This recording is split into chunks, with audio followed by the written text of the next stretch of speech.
So you can see my face here, and I'm having a heart-to-heart with you about counterterrorism, counter-extremism, and minority veterans, specifically veterans that are um, Arabic, Pakistani, Afghani, these type of veterans.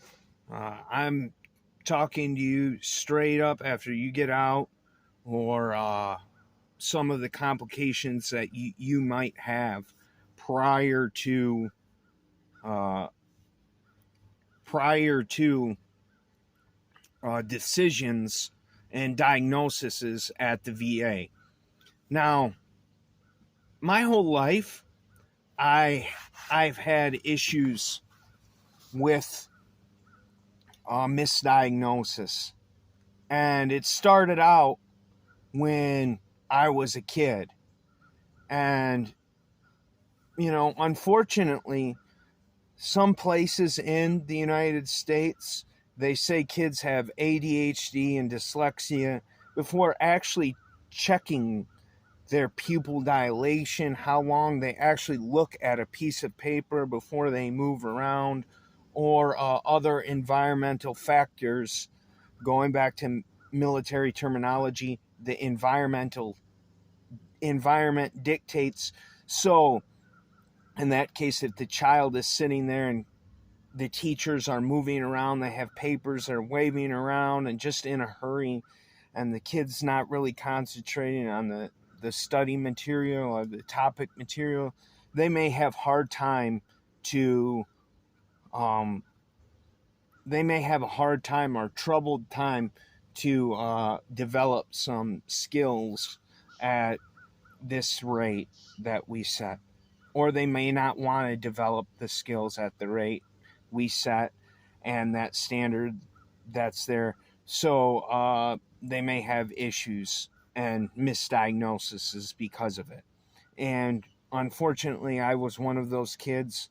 I grew up in a town where my demographic was relatively odd, uh, and that was somewhat the case. Now, no one's perfect. It happens. This is part of life. This happens in the United States. And unfortunately, it happened to me. Well, I came out and started being upfront about it. And this was after I got back from a deployment and was in the war.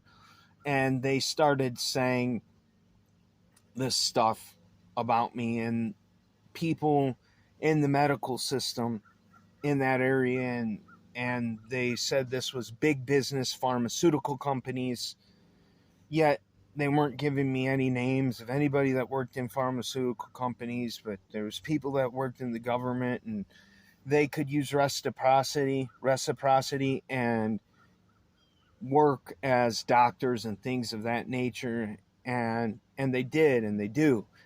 And what happens is they wrote some bad stuff on my medical file.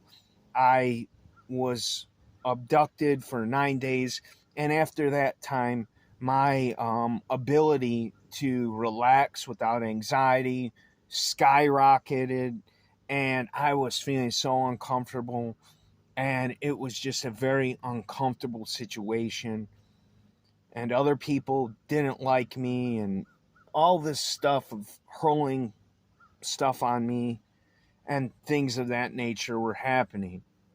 And I'm not bringing this up as a negative thing. I'm trying to get reprimand, because it seems like a lot of people lie to me, and a lot of people don't want me talking or discussing it. And the issue is, Can you move back?